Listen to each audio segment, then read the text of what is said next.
Olá, Igreja da Cidade em Resende. Estamos já na quarta semana. Hoje vamos falar de discipulado com a pastora Vivian. Aprenda, cresça. A nossa igreja oferece várias ferramentas e esses 40 dias estão sendo fundamentais para criarmos raízes. Deus abençoe a sua vida e vamos juntos terminar essa quarta semana aprendendo sobre discipulado. Olá, seja muito bem-vindo. Estamos em 40 dias de propósito e essa semana é a semana do discipulado. Meu nome é Vivian Ribeiro e nós vamos conversar um pouquinho a respeito dessa semana e daquilo que o Senhor tem para o nosso coração. 40 dias de propósito na nossa campanha Por que Estou na Terra? Quando nós pensamos em discipulado, nós precisamos entender que discipulado não tem a ver só com comportamento, mas também com o coração. É de dentro para fora. Quero começar com um versículo que está lá em Colossenses, versículo 2, capítulo 7, estou lendo na Bíblia Viva, e o texto diz assim: Deixem que as raízes de vocês se aprofundem nele e extraiam dele a nutrição. Cuidem de continuar a crescer no Senhor e tornem-se fortes e vigorosos na verdade, e que a vida de vocês transborde de alegria e gratidão por tudo quanto Ele tem feito. Que texto maravilhoso! Raízes fortes para ter uma copa de árvore e frutos saudáveis. É isso que nós vamos falar aqui nesse tempo. Este propósito do discipulado, ele quer focar você, que você está na terra simplesmente para ser semelhante a Jesus. Quando nós pensamos em discipulado e você está aí com o seu encontro, célula, pequeno grupo, que delícia! Eu invadi aí a sua casa nesse tempo.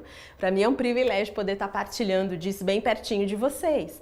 Mas quando nós pensamos na base do discipulado, tem a ver com isso. Vocês entraram num lugar e vocês estão aprendendo, sendo ministrados. Daqui a pouco vocês vão ensinar, daqui a pouco vocês vão ministrar, um crescendo com o outro. Por isso que eu gosto de pensar que discipulado ele existe em 3 eixos, né? O eixo pessoal, eu vou decidir as escolhas que eu vou ter, Jesus em nós. É o eixo educacional, eu vou escolher, eu vou definir que aquele mês, ou aquele ano, ou aquela semana eu vou me dedicar a algo, vou fazer a leitura de um livro, vou estar dentro de um ajuntamento na minha igreja, vou ensinar ou vou aprender. Então, é um experimento educacional. E também o crescimento tem a ver com o relacional. Pessoas maduras para nos acompanhar. Gosto de uma frase de John MacArthur Jr., ele vai dizer o seguinte: discipulado é a prática aliada à posição. Esta deve refletir uma experiência progressiva. Quando pensamos a respeito disso, eu preciso ter práticas que também delimitem a minha posição, meu posicionamento. Então, como o discipulado tem a ver com se parecer com Jesus, Jesus vai ser o alvo da nossa conversa nesse dia, né? Porque Jesus foi aquele que, além de ser filho de Deus, foi encarnado, ele viveu como um de nós. Então, ele tem plena autoridade para poder nos ensinar a respeito disso. Então, quando nós pensamos que Jesus, e ele vai dizer isso várias vezes, que ele não faz nada que não tenha visto ou ouvido seu Pai fazer ou falar. Jesus tinha essa plena identificação. Então, para eu ser parecido com Jesus, a primeira coisa eu preciso entender que eu tenho um Pai e Ele vai me ensinar a crescer, Ele vai me ensinar a ter raízes fortes, não é? No caso de Jesus, a gente pega esse acróstico Pai, e quando Jesus esteve aqui na Terra, Ele passou por alguns ambientes que de alguma maneira foram como ferramentas para forjar aquilo que o Senhor tinha como missão na vida dele. Por exemplo, o P de Pai, nós vamos nos lembrar que Jesus passou por um jardim, não é? O Getsêmani. Não foi um lugar de dor, mas foi um lugar que de alguma maneira refinou aquele coração perfeito de Jesus, 100% homem, 100% Deus. O A da palavra Pai é que Jesus atravessou um deserto. Jesus foi tentado e a Bíblia diz que ele foi tentado em todas as coisas e ele venceu. Para quê? Não só para falar que ele era o Filho de Deus, mas para dar a mim e a você a vitória sobre a tentação. E o I da palavra Pai significa que ele foi até a cruz. Então estes ambientes de alguma maneira delimitam que mostram para nós, na verdade, refletem para nós que nós vamos viver também ambientes onde algo vai ser forjado dentro e que aos poucos todos verão aquilo que produzirá a partir daquilo que o Senhor está fazendo dentro de mim. C.S. Lewis tem uma frase bem interessante, ele vai dizer o seguinte: eu acredito no cristianismo como eu acredito no sol, não por aquilo que ele é, mas que através dele eu posso ver tudo ao meu redor. Uau, é através de Cristo que possamos ter o olhar de Cristo, os ouvidos de Cristo e as experiências dele.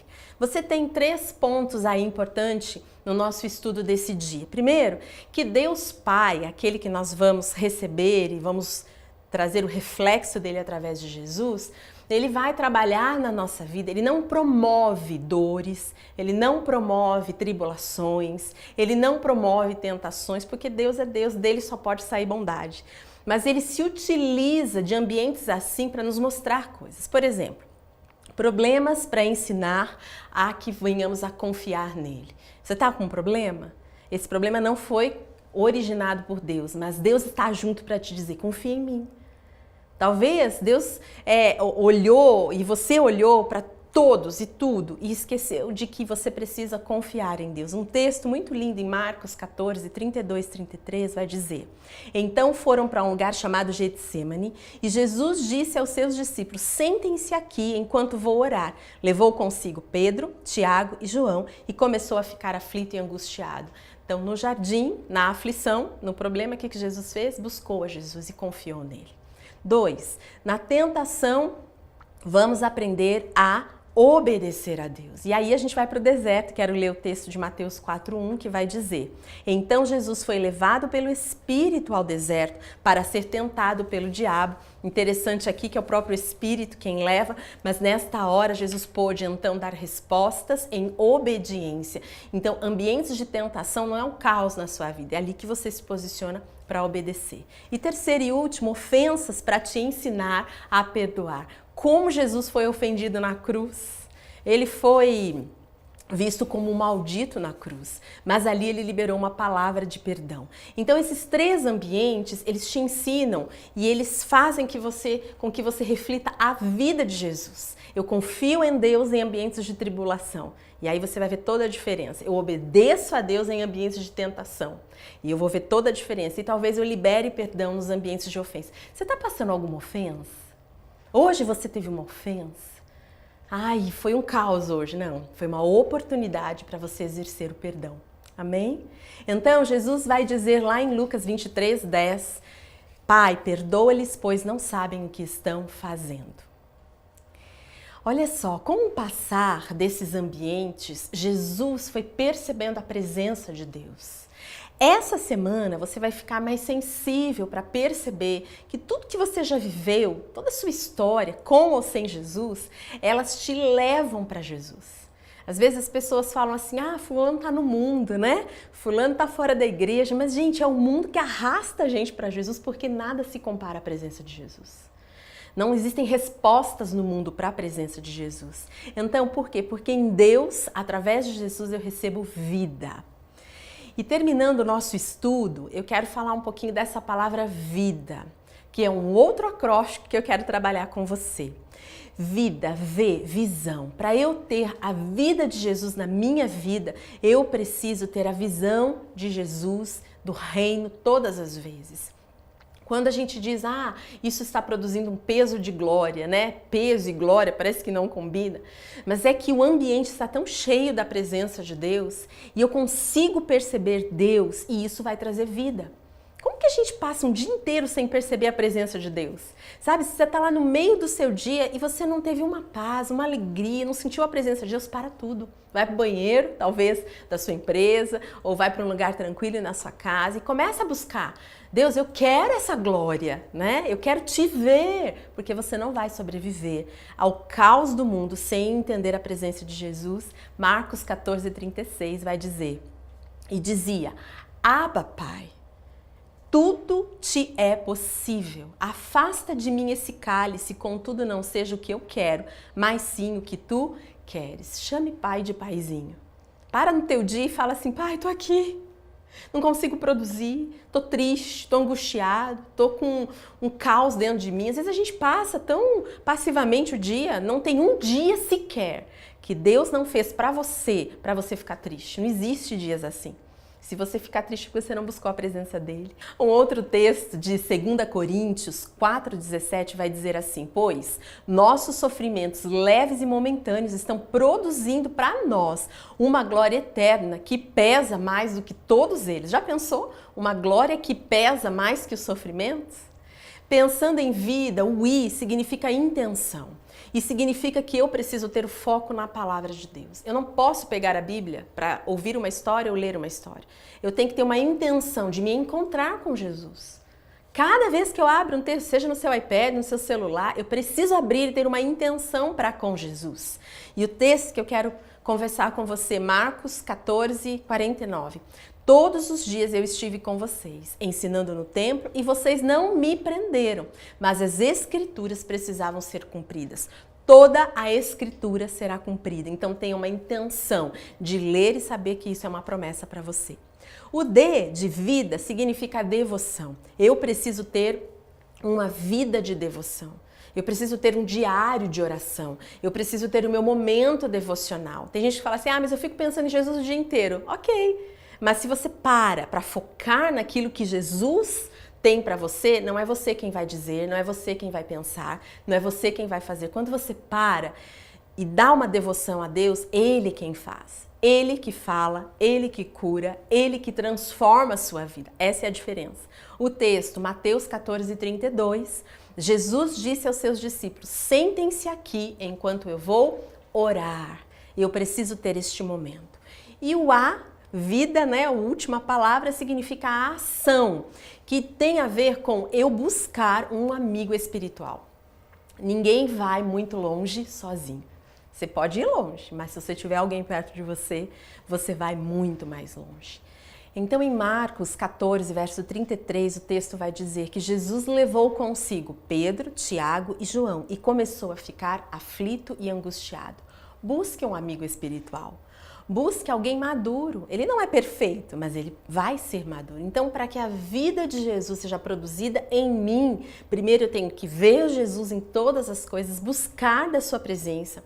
Eu tenho que ter uma intenção ao ler da palavra, eu tenho que ter uma vida de devoção, uma vida diária, uma vida onde eu tenha na minha agenda o lugar para ouvir Deus. Você pode até botar assim na sua agenda, né? Fazer compras, ter reuniões, desenvolver trabalhos, horário de ouvir Deus. E eu preciso também ter aquilo que eu chamo de ação. Eu vou atrás de um amigo espiritual. Eu sou um amigo espiritual. Por que é que eu tenho que ter essa vida de Jesus em mim? Porque Jesus está nos ensinando e Deus está nos orientando a termos uma vida íntegra para que a igreja, né? Porque a igreja é quem vai subir com Jesus, possa se encontrar então perfeita. Termino com este texto de Efésios 5, 25 a 27, o texto diz assim: entregou-se por ela para santificá-la, tendo-a purificado pelo lavar da água mediante a palavra, e para apresentá-la a si mesma como igreja gloriosa, sem mancha nem ruga ou coisa semelhante, mas santa e inculpável.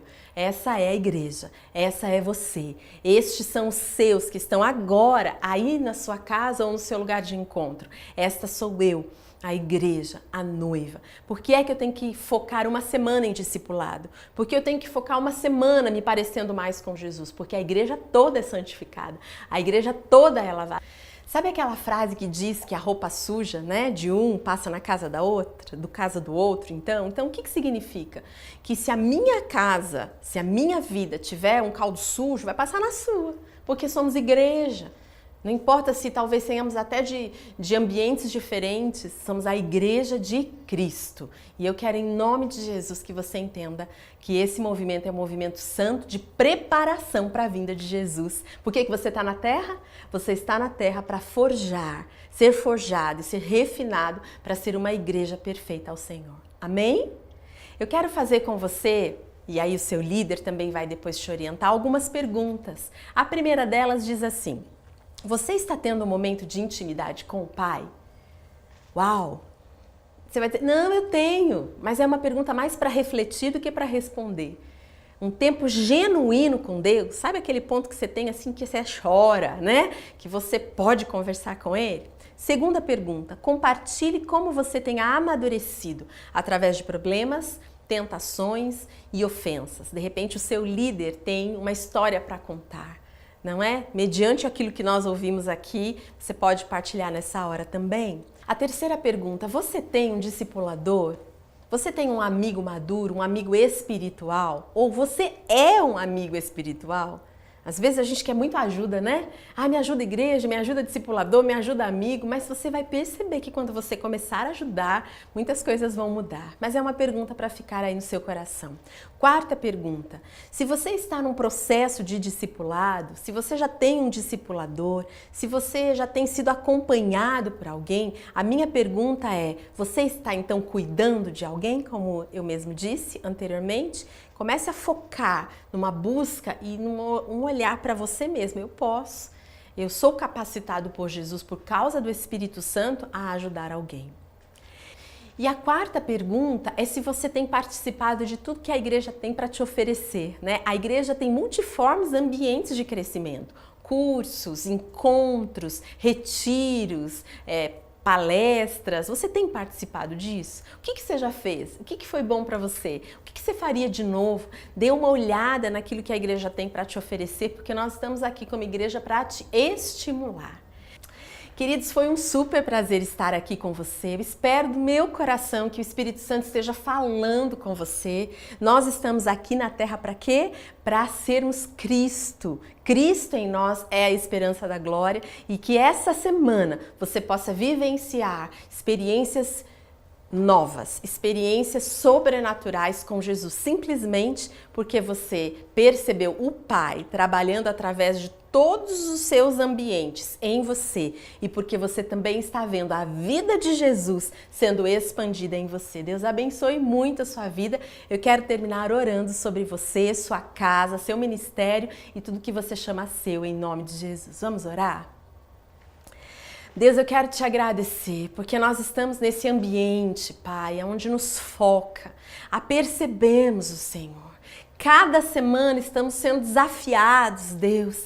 Nós não estamos sendo esticados, nós não estamos nos sentindo pressionados. Pelo contrário, nós estamos sendo conduzidos pelo Teu Espírito a vivermos os melhores dias da nossa vida. Eu oro a Deus por cada homem, mulher, jovem, ancião, criança, adolescente, qualquer pessoa que está agora nos ouvindo, líderes, liderados, em nome de Jesus, Espírito Santo, conduz a verdade.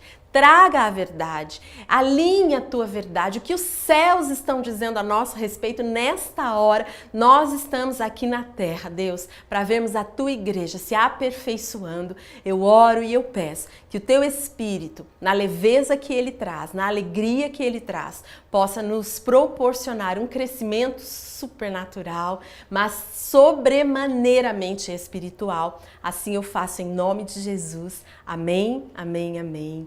Glória a Deus, Deus abençoe você. Nos encontramos por aí.